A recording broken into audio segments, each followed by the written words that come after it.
That's almost a reason to believe for the brand. Now, if they took out the bad taste, no one would believe that it was Buckley's, except for the pediatric medicine. And that too, they explain to consumers by saying, look, if it tastes bad, kids won't drink it. And you need them to drink it. So for the pediatric side, for the children's side, it tastes good. But for adults, now their whole communication, their whole campaign is based on people manning up and, stepping up to the challenge and saying, yeah, you know what, I'll take the Buckley's. I'll take the Buckley's. That's how they refer to it. It's not Buckley's, it's the Buckley's. And their whole campaign is based on handheld video going around the streets of Toronto and New Brunswick and wherever the hell they go. They actually make videos of normal people drinking Buckley's on the street and their facial expressions and what they then have to say to consumers. So you have these old ladies, like 70-year-old grandmother, walking down the streets of Toronto, and she actually says, you know what, don't be such a wuss. Be a man. Drink your Buckley's. You'll feel better. 70-year-old grandma. Now, what's the psychographic?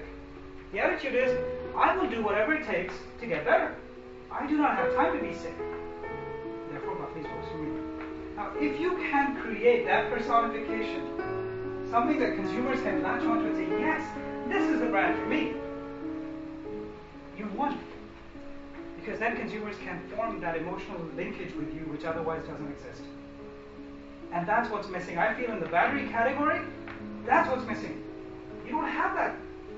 Like if I don't find Energizer, because Energizer is one of my favorite brands of all time, I will actually hesitate.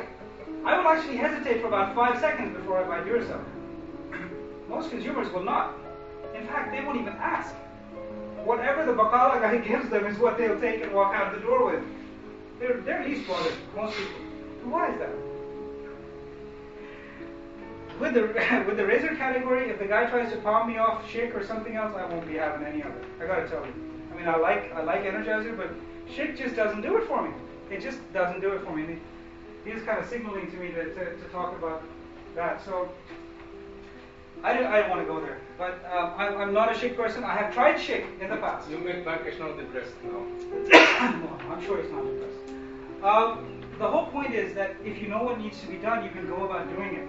But if you don't know what needs to be done, then you're standing by yourself in a room, looking at yourself, and nothing's happening. Okay? So personification.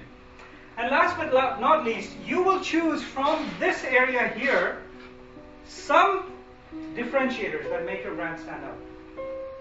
Okay? So for example, in product, for Gillette, they have innovation as one of their key things, right?